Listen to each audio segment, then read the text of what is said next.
bienvenidos todos y todas a este Día Internacional del Libro. Feliz día de San Jorge y feliz día de la Rosa. Aquí hemos querido dar un clavel rojo típico de nuestra tierra y de nuestro pueblo. La verdad que un Día Internacional del Libro importante porque en esta semana pues despedíamos a otro de los grandes de la escritura, de los escritores, como es Gabriel García Márquez. Yo realmente pues no quisiera extenderme porque es verdad que tenemos un acto repletito de actividades y que las protagonistas casi que sois vosotras las pertenecientes al club de lectura. Y el agradecimiento a Carlos, Tano, aquí a Juan, que vamos a tener la posibilidad de completar lo que es el acto de este Día Internacional del Libro. Yo voy a pasar a leeros lo que es el tratado, esta ampliación que hace Almudena Grandes, en el que dice que todos somos Robinson. Escribir un libro es inventar una isla desierta, modificar con un punto apenas perceptible el mapa de los sentimientos, de las emociones humanas, para desear fervientemente un naufragio. La llegada de ese Robinson desnudo y desarmado que somos todos los lectores cuando abrimos por primera vez un libro. Yo he creado alguna de esas islas, pero he colonizado muchísimas más. He nadado centenares, quizás miles de veces, hasta el barco, y he vuelto remando, con madera, con lienzos, con comida, con armas y municiones para defender mi casa. Y en muchos de esos viajes un grano de trigo ha caído en la tierra, sin que yo me diera cuenta, y el sol y la lluvia lo han hecho germinar. Y ha crecido una espiga para que yo pudiera cosecharla, y molerla, y fabricar por fin mi propio pan. Un pan que me ha alimentado mucho más que las tostadas que desayuno todos los días. Yo he aprendido muchas más cosas en los libros que en la vida, y he sido feliz. Y desgraciada, y me he reído, y he llorado, y me he asustado, y me he emocionado, y me he enamorado, y me he desenamorado muchas más veces, porque los libros viven, laten, palpitan con su propio corazón. La literatura es el telar donde Penélope teje cada día con los hilos de la vida humana, el sudario que desteje cada noche para empezar otra vez, apenas sale el sol desde hace miles de años. La lectura y la escritura son dos caras de la misma moneda, una isla desierta y su náufrago. Yo lo sé bien, porque fueron los propios libros quienes me abocaron a escribir libros, y si antes no hubiera vivido leyendo, nunca habría podido empezar a escribir. Cuando descubrí la extraordinaria capacidad de la literatura para multiplicar y enriquecer mi vida, la prodigiosa generosidad con la que desplegaba ante mis ojos una infinidad de aventuras, de lugares, de identidades múltiples que, sin embargo, eran capaces de superponerse sin conflicto alguno a mi propia identidad, para coexistir con el tiempo y el espacio de mi vida verdadera. Me enganché a los libros como otros se enganchan al ejercicio físico, al alcohol, a la velocidad o a la música. Y si alguna vez aquel fervor se identificó con la necesidad de autoafirmación de todos los adolescentes, pronto empezó a confundirse con el puro instinto de supervivencia de los adultos. Eso sigue siendo tan cierto que si en ese momento alguien me obligara a elegir entre vivir sin leer y vivir sin escribir, estoy segura de que acabaría renunciando al oficio que he perseguido desde que era niña, que decía que iba a ser escritora, porque tal vez sería capaz de llegar a ser feliz trabajando en otra cosa, una librería literaria, una papelería bien surtida de rotuladores y lápices de todos los colores, una ferretería empapelada de cajoncitos con tuercas y tornillos o una huerta, pero para mí vivir sin leer ya no sería vivir, sino un sucedáneo insoportable de la vida. ¿Quieren ustedes vivir? Lean. ¿Quieren vivir más años con más intensidad, más variedad, más alegría? Lean más. Déjense llevar por las eternas mareas de una pasión inmortal y no teman a las olas. Al otro lado de cualquier océano siempre hay una playa, una isla, un mundo completo que sabrá llamarle por su nombre y un grano de trigo que le están esperando. Almudena Grandes. Buenas tardes a todos. Buenas tardes a todos. La verdad es que, como ya estoy un poco mayor, si me pongo estas gafas no leo. Y si me pongo esto no los veo a ustedes. Así que ustedes perdonan. La conferencia se titula Benito Pérez Galdós y Chipiona porque no me ha dado tiempo, como buen canario, a Benito Pérez Galdós de encontrarle un primo o una novia en Cuba, si no lo hubiera metido ahí también. La verdad es que esta conferencia no es una tesis, es tan solo una aproximación apresurada a la figura de Pérez Galdós y Chipiona. Precisamente, bueno, hay aquí en este auditorio gente bastante letrada en el tema de Benito Pérez Galdós, incluso tenemos en Chipiona un catedrático que es Antonio Guzmán Guerra, que es un auténtico especialista en el tema de Benito Pérez Galdós y Chipiona.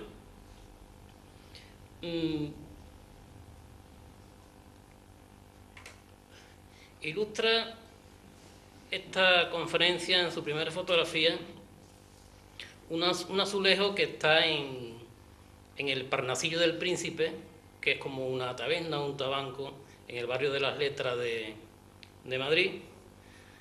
Visita obligada no solo al Museo de Cera, sino al barrio de las Letras, porque precisamente, bueno, un paseo por el barrio de las Letras es una auténtica gozada, recreando toda esa literatura que hay en ese gran Madrid. La conferencia viene, bueno, pues en relación a esa restitución en el nomenclátor de la figura de Benito Pérez Galdós, una figura que desgraciadamente en el año 2003 el Ayuntamiento de Chipiona, bueno, por diversos avatares acordó nominar una calle de la localidad a nuestro padre Jesús Cautivo.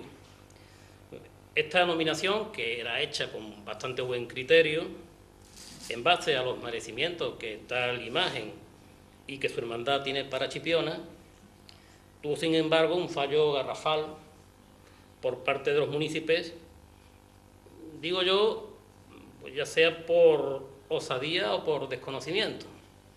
Y perdonen ustedes por señalar tan directamente en el ojo y ser tan políticamente incorrecto, pero que esa es la auténtica verdad de lo que ocurrió ese año hasta hace escaso tiempo, en que se ha restituido y se va a hacer próximamente un acto de restitución del nomenclátor, la figura de Benito Pérez Galdós, un escritor que había inmortalizado a Chipiona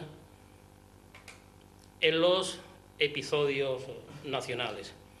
La pintura de William Clarkson de la batalla de Trafalgar. La nominación de Jesús Cautivo conllevó la innecesaria desaparición del nomenclátor del insigne escritor Benito Pérez Galdós, que ha sido el mejor novelista del siglo español, del siglo XIX español. Los municipios en aquella época no previeron al menos cambiar la ubicación de la calle dedicada a este escritor, cometiendo así una gran injusticia y dando una gran patada al diccionario cultural de este país. La figura de Benito Pérez Galdós es tan importante dentro del panorama histórico, literario y cultural español. Cabe redundar, como dije antes, el mejor novelista del siglo XIX, que ya solo por eso merece una calle con su nombre en todos los pueblos y ciudades de España. Pero en el caso de Chipiona, este merecimiento era y es mucho más obligado por la relación de este escritor con la localidad en su obra literaria y además con personajes históricos tan vinculados a ella como el doctor Manuel Toro Sabatur y Federico Oliver Crespo, que últimamente también tenemos bastante olvidado a Federico Oliver Crespo. Una de las circunstancias por la que es más conocido el escritor canario Benito Pérez Galdós es por la serie histórica de episodios nacionales. En el caso del episodio dedicado a Trafalgar, en 1873, las referencias a Cádiz y su provincia son numerosas y fundamentadas. Evidentemente, Chipiona y sus alrededores no escapan a tal honor, por lo que quedaron inmortalizadas para siempre. Y una cosa muy curiosa, porque el nombre de Chipiona, evidentemente, Rocío Jurado la inmortalizó mundialmente a través de unos medios de difusión desconocidos hasta hace escaso tiempo, ¿no? con el desarrollo que han tenido los medios de comunicación. Pero Chipiona era una ciudad, ha sido siempre una ciudad, una localidad muy conocida en todos los ambientes culturales, literarios y políticos de España entera y en el mundo. Lo que pasa es que, bueno, Rocío Jurado pues, nos dio la oportunidad de conocerse mucho más mundialmente, pero si rastreamos el nombre de Chipiona por el mundo, lo encontraremos desde la literatura, personajes, relaciones e incluso topónimos, como podemos enunciar una ensenada chipiona en Cuba, el municipio de Regla en Cuba, o una chipiona en el estado de Sonora en México, por poner algunos de los ejemplos que podíamos citar. Bueno, hablamos del episodio nacional Trafalgar. Hay un pasaje en que la embarcación El Rayo naufraga en nuestras costas, y el protagonista, Gabriel Araceli, lo narra así: no tardamos en rebasar de la bahía. A nuestra derecha queda bien pronto Rota, Punta Candor, Punta de Meca, Regla y Chipiona. No quedaba duda de que el Rayo iba derecho a estrellarse inevitablemente en la costa cercana a la embocadura del Guadalquivir. En otro momento dice: los de la tierra no podían darnos auxilio, pero Dios quiso que oyera los cañonazos de alarma una balandra que se había hecho a la mar desde Chipiona, y se nos acercó por la proa manteniéndose a buena distancia. Precisar que la embarcación acabó naufragando, rescataron a los supervivientes, barcos que presumiblemente habían venido de Chipiona, y puede deducirse así porque días después el protagonista del salvaje naufragio decide marcharse y dice: esperé 2 días más para reponerme y al fin, acompañado de un marinero que llevaba el mismo camino, me puse en marcha hacia Sanlúcar. También es recurrente ver qué relaciones tuvieron entre Benito Pérez Galdós, Manuel Tolosa Latour, Federico Oliver y José Lerchundi, sus conexiones entre ellos mismos y con Chipiona. Por eso vamos a reseñar algunos datos que apoyan esas relaciones de amistad entre estos personajes y su influencia en la obra de Pérez Galdós para que Chipiona fuese protagonista reflejada no solo en Trafalgar, sino en otras publicaciones.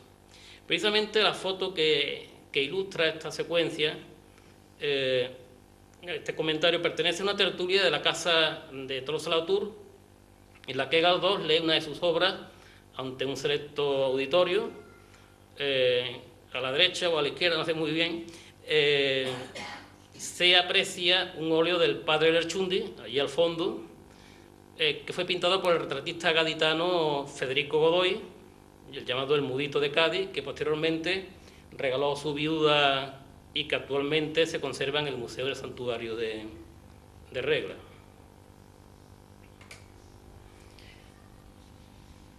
En el caso de Manuel Tolosa Latour, el sanatorio llamado Santa Clara fue comenzado el 12 de octubre de 1892 e inaugurado el 12 de octubre de 1897, y en su búsqueda de apoyo fue fundamental la figura del franciscano José Lerchundi, con quien eligió los terrenos que compró el propio Tolosa y que además buscó los apoyos económicos necesarios entre la monarquía, los aristócratas, políticos y comerciantes. Y destaca verdaderamente y poderosamente la amistad de don Manuel con uno de nuestros literatos insignes, como hemos dicho, Benito Pérez Galdós.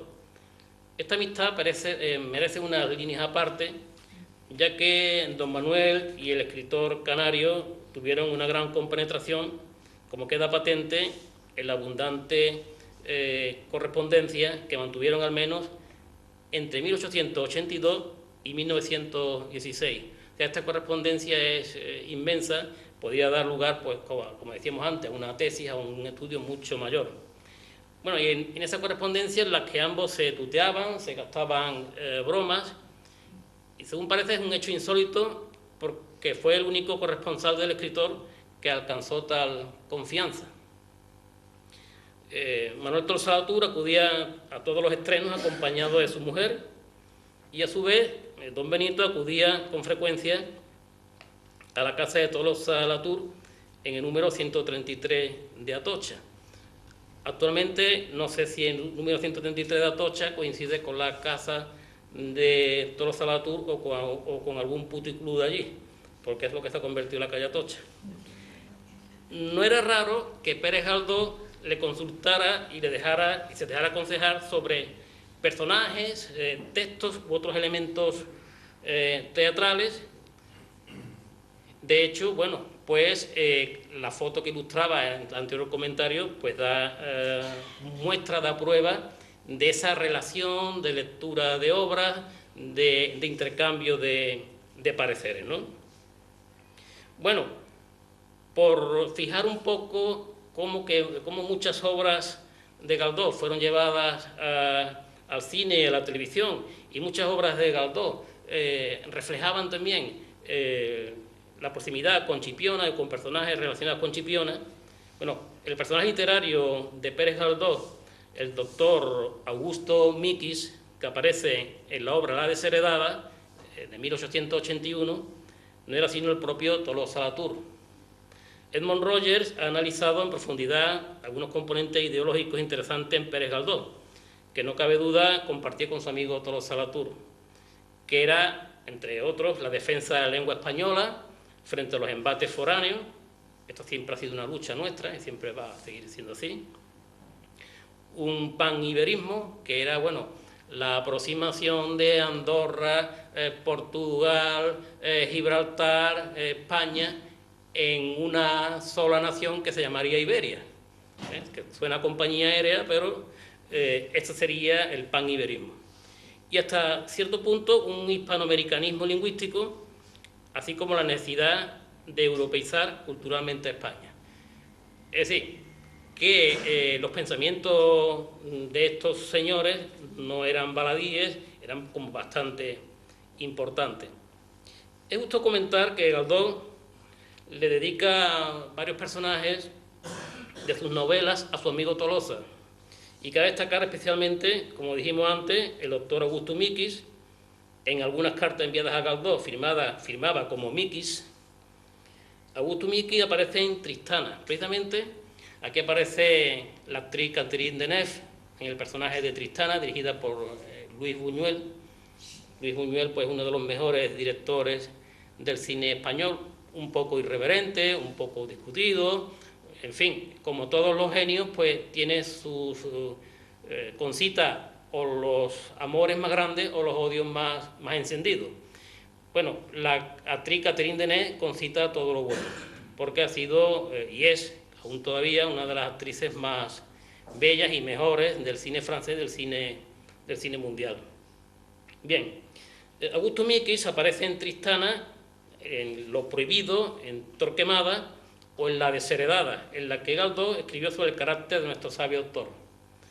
Se cree que Tolosa Latour aparece también en algunos episodios nacionales bajo un seudónimo, aunque no se ha podido detectar el personaje, o por lo pronto yo de momento no lo he podido detectar, lo cual no quiere decir que no exista. Bien, es de resaltar la amistad del escritor chipionero Federico Oliver Crespo y Benito Pérez Galdós. Y aquí quiero hacer un apunte porque prácticamente se nos está yendo.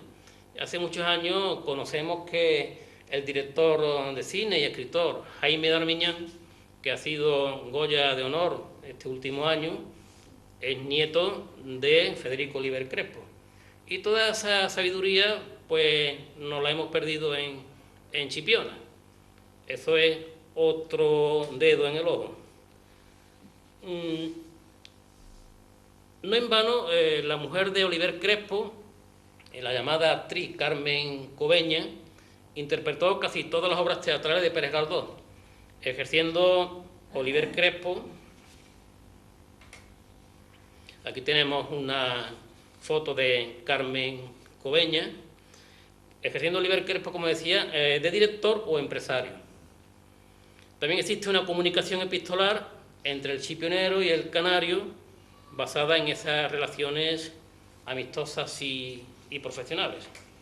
Aquí una caricatura propia de la época, de los programas de manos que se repartían o se vendían también en los teatros, o las novelas que se vendían en aquellos momentos. En relación al sanatorio de Chipiona, contó, entre otros, con los favores económicos de Benito Pérez Galdós, con el que compartía algunos supuestos ideológicos interesantes. De hecho, Pérez Galdós regaló la primera bandera española que se puso en el sanatorio de Santa Clara. Aquí vemos algunos aspectos del sanatorio de Santa Clara, tanto en la actualidad como antigua. Bien, pasamos a esa relación que hay entre Tolosa Latour, el padre Lerchundi, Benito Pérez Galdós. En las cartas dirigidas a Galdós por el médico Tolosa Latour, en este caso Augusto Miquis, y publicadas por el doctor José Reitman, aparece mencionado varias veces el franciscano, el padre José Lerchundi. En la carta número 28 de 24 de agosto de 1894 dice: hoy salgo para Chipiona con el arquitecto para convertirme en don Manuel de la Loca de la Casa. Sigue más adelante: ya debías hacer una escapada para ver por dentro un convento de franciscanos y vivir con ellos unos días. Está el padre Lerchundi. Ese está el padre Lerchundi es como decir que si tuviera una gran figura de la época. Se sobreentiende que con esa frase está nombrando a una gran figura de la época. Por fin, en la carta número 30, última, de 6 de agosto de 1895, dice: me voy a las hospitalarias gracias al sanatorio Playas de Chipiona, donde el padre Lerchundi nos espera. El doctor Tolosa Latour hacía activa propaganda a favor de la infancia desamparada y de la fundación de sanatorios para los niños raquíticos y tuberculosos. Esos niños raquíticos y tuberculosos que aparecen tantas veces en las novelas de Galdós. Por eso las relaciones de amistad siempre unos y otros se contaminan entre ellos y se enriquecen. Entre los que contribuyeron no solo a la construcción y al mantenimiento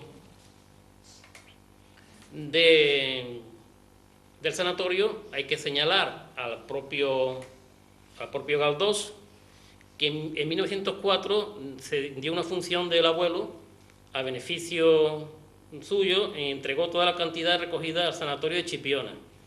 Galdós regala las 1.215 pesetas de su beneficio del abuelo para el asilo sanatorio de Santa Clara de Chipiona, de su buen amigo el doctor Tolosa Latour. En este asunto merece especial comentario una carta de 24 de agosto, la misma que habíamos apuntado antes, la número 28, en la que el doctor Tolosa Latour declara que se convierte en el don Manuel de la Loca de la Casa, y como se sabe, la novela dialogada así titulada es de 1892 y la comedia correspondiente se estrenó en Madrid el 16 de enero de 1893. Por lo tanto, hay una coincidencia cronológica perfecta entre la aparición de esta obra y la iniciativa conjunta de Tolosa Latour y de Lerchundi de construcción del sanatorio. La mención de don Manuel por Tolosa produce alguna sorpresa porque a primera vista no hay ningún personaje de este nombre en la Loca de la Casa, pero el tal don Manuel no es otro que el alcalde Jordana, que casi siempre solo aparece con su apellido. Mas ahí hay algo más importante: Jordana es el fundador de un hospital, asilo de huérfanos y casa de expósitos. Y como Tolosa también se llamaba Manuel, es natural que le haya chocado la coincidencia. Pero ¿se puede hablar de veras de coincidencia o algo ya estudiado y premeditado? Entre la elaboración de la Loca de la Casa y la creación del sanatorio de Chipiona, evidentemente hay una interferencia muy notable. La carta que anuncia a Galdós la salida de Tolosa y Lerchundi para Regla es del 2 de agosto de 1892, la que le anuncia del regreso es del 5 de septiembre de 1892, y por otra parte, la Loca de la Casa es de octubre de 1892. Desde hacía tiempo Galdós conocía perfectamente las preocupaciones y actividades de Tolosa Latour en pro de la infancia enferma y desvalida, y no entrañaba para él pues ninguna novedad. Pero poco antes de la elaboración de La Loca, aquellas preocupaciones y actividades tomaron de pronto un giro preciso y concreto con la creación del sanatorio de Chipiona. No parece temerario, entonces, suponer que en La Loca de la Casa, el personaje de don Manuel Jordana, fundador de un hospital, asilo y tocayo de Manuel Torsatur, nació en parte, aunque solo fuera en parte, desde luego, del conocimiento que tuvo Galdós de la fundación del sanatorio de Chipiona. Y a continuación, aunque no estemos en el Sálvame, pero siempre es bueno hacer alguna relación a las relaciones personales que tienen estos escritores. Hay un dicho por ahí que los dos que duermen en el mismo colchón se vuelven de la misma condición. Y decía mi madre que las cosas de Dios y las jodiendas no tienen enmienda. Bueno, pues hay una relación bastante estrecha entre el escritor Benito Pérez Galdós y la escritora Emilia Pardo Bazán. Una escritora que, como veis, nació en La Coruña, que murió en Madrid y que aparentemente pues, no tenía nada que ver con Chipiona. En principio no tendría por qué. Benito Pérez Galdós sostuvo 20 años de amorío con la escritora Emilia Pardo Bazán. Ella, desde luego, tampoco que fuera un dechado de belleza, pero como se diría aquí, tendría un diamante que para durar 20 años tenía que tener un diamante seguro. Como 20 años dan para mucho, buena parte de la obra de la escritora gallega se vio influenciada por Galdós, como se demuestra en sus numerosas referencias a Chipiona y sus personajes. Aquí vemos a la actriz Rosalía Dans, que interpreta a Pardo Bazán, y bueno, aquí la vemos pues, un poco más favorecida. Entonces, hay numerosas referencias a Chipiona y a personajes chipioneros en la obra de Emilia Pardo Bazán. De entre lo mucho que hay, pues hemos escogido de las obras una que se llama Una cristiana y otra Doña Milagros, de la que entresacamos algunos párrafos referentes a Chipiona. De Una cristiana leemos: una tarde vino a mi fonda el padre Moreno, solicitando hablarme. Yo ignoraba que el fraile moro hubiese regresado a Madrid. Le creía convaleciente en el convento de Chipiona. Díjome que había venido a Madrid para activar y despachar ciertos asuntos de su orden, que a usted le importan un pito, añadió con su brusca familiaridad acostumbrada, y que se alegraba porque así lograra reducir y consolar al marido de Carmen, el cual, a fuerza de tanto padecer, enterado ya de su verdadera situación, estaba dado a Barrabás, y sin querer aceptar la voluntad de Dios ni confesarse. En Doña Milagros dice: mi mujer fruncía el entrecejo, apretaba los labios y rezongaba no sé de qué, de un puesto de verdura en el mercado de Chipiona, donde la madre o la tía carnal de Doña Milagros, no consta cuál de las dos, más adelante sigue diciendo: es mi tía la ricacha, la tomatera de Chipiona, que la dicen así porque ganó su fortuna cargando tomates para mandar a toda España e Inglaterra. Bien, en torno a la calle de Pérez Galdós en Chipiona hay ciertas curiosidades. Aparece esta calle con el nombre de hospital el 1 de junio de 1917, aunque la denominación parece que en ese momento no es oficial. El 5 de agosto del 1931, ya con la Segunda República, comienza a denominarse Benito Pérez Galdós. La corporación que aprobó esta denominación está presidida por el alcalde monárquico de derecha, Luis Caballero. Así lo estuvo hasta el jueves 17 de abril de 2003, cuya mañana fue reinaugurada con el nombre de Jesús Cautivo, y ya esa misma tarde procesionó la imagen por la calle que lleva su nombre. Cabe destacar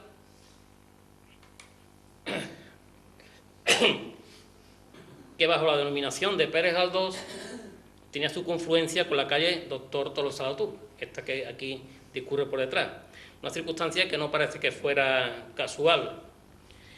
Resalta además también que se conservara el nombre de Pérez Galdós durante todo el franquismo sin que nadie recayese en su pasado anticlerical y de haber participado en la conjunción republicano-socialista junto a Pablo Iglesias. Paradójicamente, fue un gobierno democrático con la aquiescencia de otro que le retirase el nombre a su calle. Esta es una visión de la actual Plaza de Roja que pasará a llamarse próximamente Benito Pérez Galdós. Y no quiero terminar sin hacer una alusión a la activa vida política que tuvo Pérez Galdós, de la que finalmente quedó desencantado. Su pensamiento político se instala en el liberalismo, defiende a la República y a partir de 1910 se siente próximo al socialismo y le atrae la figura de Pablo Iglesias. Su pensamiento religioso fue rechazado por sectores arraigadamente católicos y reaccionarios. El rechazo se agudizó cuando el 30 de enero de 1901 estrenó Electra, obra anticlerical que saltó tanto a la opinión pública que provocó la caída del gobierno conservador y dio paso al Partido Liberal de Sagasta. Esto es muy importante porque, evidentemente, y no es nada nuevo, cuando se dan los golpes de Estado, a quienes primero van a buscar para eliminar, pues son a los literatos, maestros y periodistas. Con lo cual, algunos de los que estamos aquí, pues eso. El ambiente familiar, arraigado en los principios tradicionales religiosos, le sirvió para aceptar algunos aspectos positivos del catolicismo, sin renunciar a la denuncia de los excesos y actitudes reprochables como los que aparecen en algunas de sus novelas, La familia de León Roch o Doña Perfecta. Participó en dos instituciones públicas, en las Cortes. En 1886 fue elegido diputado por el partido de Sagasta, y en la Real Academia, donde toma posesión como miembro en 1897. En 1907 encabezó la lista a la candidatura de la Conjunción Republicana Socialista por Madrid. En 1909 Galdós desempeñó una importante actividad política durante todos esos años y es una persona importante en la realización de la candidatura republicana socialista. Hay una conjunción republicano-socialista en noviembre y en 1910 Galdós, el diputado más votado por Madrid, en cuya candidatura fue también elegido Pablo Iglesias. Finalmente, bueno, pues aquejado de sus enfermedades, renunció a la vida pública y murió en Madrid el 4 de enero del mencionado 1920. Como ya he dicho, esto es un trabajo de investigación aproximado. Esto merecería, evidentemente, mucho más tiempo, no solo de exposición, sino también de estudio. Y bueno, pues hasta este momento es lo que puedo deciros sobre la figura de Benito Pérez Galdós y Chipiona, que da mucho más que esta conferencia. Muchas gracias. Bueno, va a ser simplemente una pequeña introducción. Quien necesite conocer más o esté más interesado, que toda esta información se va a ver la luz dentro de poco, en noviembre de este año, en las actas de un congreso que se celebró el año pasado en la Universidad de Cádiz, en el campus de Jerez, con el nombre de Historia y Poder en la Historia, ¿no? Quien quiera verlo, pues se lo puedo dar y nada más. Bueno, dentro de los actos de celebración y conmemoración del Día del Libro, pues se acordó por el Pleno pues la restitución de los libros que fueron expurgados durante el periodo de la Guerra Civil Española. Si bien es cierto, como pude hablar el otro día con Toñi, de que no se ha podido recuperar todo ni mucho menos, pero por lo menos para hacer una restitución simbólica de algunos ejemplares, ¿no? Antes de realizarla, pues vamos a ver de manera breve pues esta historia de estos libros perdidos de nuestra biblioteca en estos años tan convulsos, ¿no? Partiendo siempre desde su fundación con la República y finalizando con la Guerra Civil, porque es fundamental para conocer cómo se desencadena, conocer también los inicios, ¿no? Con la llegada de la Segunda República, pues la cultura experimentó un avance notorio en toda España con la intención de crear una una nueva sociedad, una nueva realidad en que los jóvenes, el futuro motor del país, pues estuviesen lo suficientemente formados como para emprender una reforma social y crear esa base sobre el que sostener el edificio republicano, ¿no? Esta idea la expresaba Marcelino Domingo, el ministro de Instrucción Pública y Bellas Artes, en su discurso de investidura de manera pues magistral, diciendo que la instauración de la democracia puede ser por la violencia.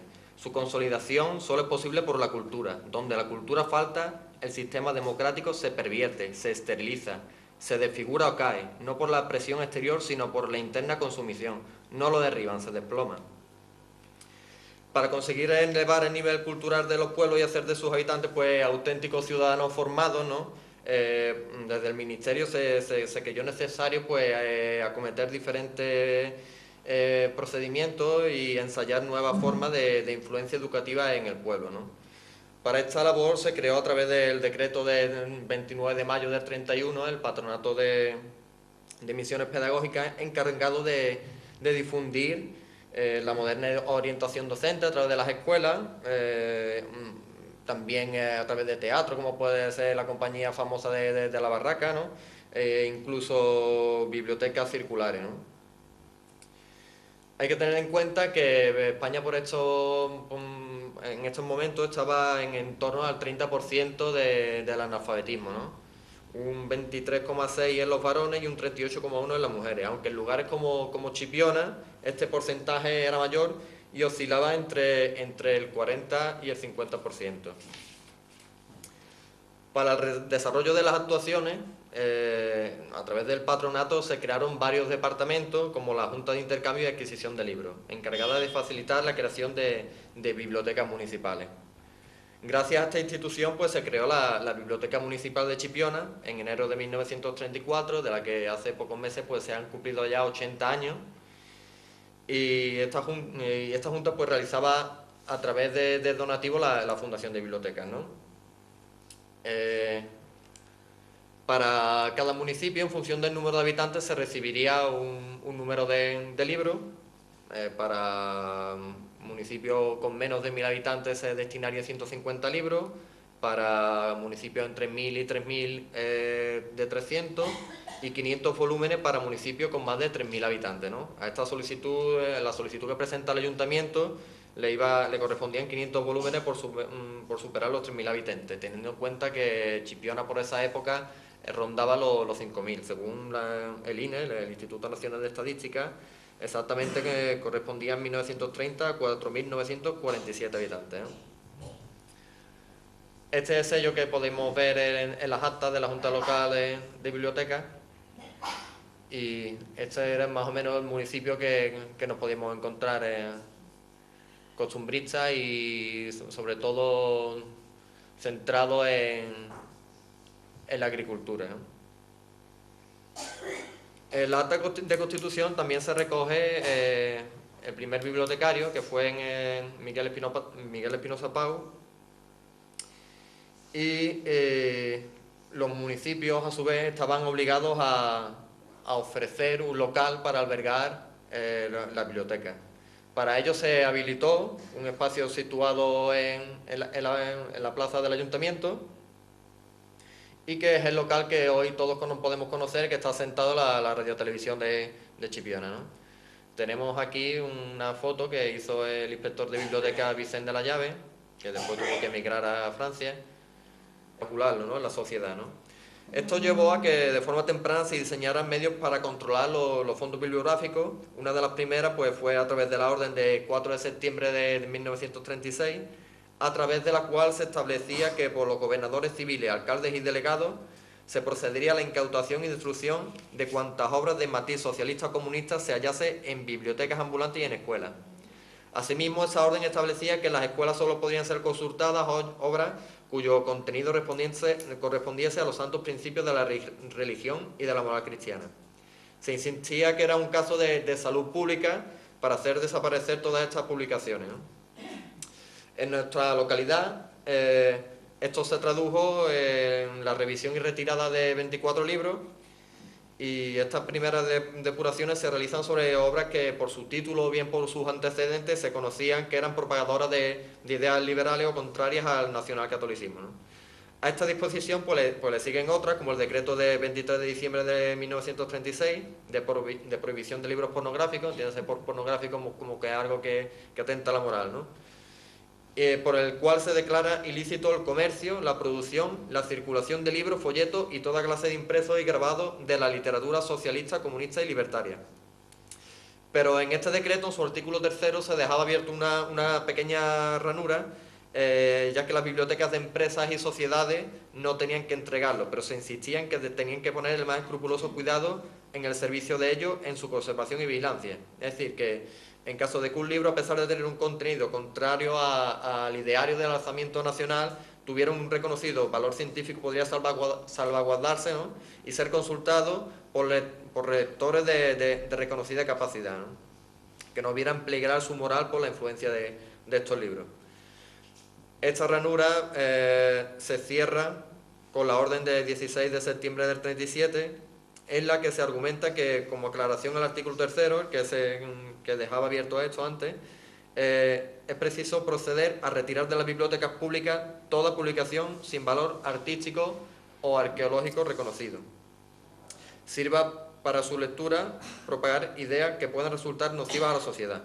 Para ello se estableció que en el plazo de 15 días los gobernadores debían componer una relación de todas las bibliotecas existentes, ¿no? Cualquiera que fuese su naturaleza, incluyendo ahora sí a las de empresas y sociedades, ¿no? Pero lo curioso y lo ciertamente importante de esta orden es la creación de la Comisión Depuradora de Lectura, ¿no? Esta comisión estaría formada por el rector de la universidad, un catedrático de la Facultad de Filosofía y Letras, un representante de la autoridad eclesiástica y varios vocales, entre los que se incluyen de padres de familia y miembros de Falange. En diciembre del 37, el señor presidente de la Comisión Depuradora de Biblioteca empezaba a la Biblioteca Municipal de Chipiona a remitir en el menor plazo posible el índice de todas las obras que contenían su fondo, siendo censurados 26 libros. Ahora se opta por mandar los índices a esta comisión y la propia comisión es la que revisa los listados, ¿no? En el mes de junio, por medio de una nueva carta, el jefe de servicios de archivos y bibliotecas ordenaba la retirada de varias obras existentes en la biblioteca municipal, un total de 19, y su envío a la jefatura con sede en Vitoria. Se cerraba con esto último el expurgo de la retirada ideológica y contraria a los intereses del nacionalcatolicismo, ¿no? El número de libros expurgados en la biblioteca municipal de Chipiona fue de 67, un nada despreciable 10,2% del número total de libros. Y como ya decíamos al principio, pues los regímenes totalitarios pues siempre han perseguido los libros como un rival a batir, ¿no? Porque siempre han sido propagadores de cuestiones tan peligrosas como las ideas, ¿no? Gracias por vuestra atención.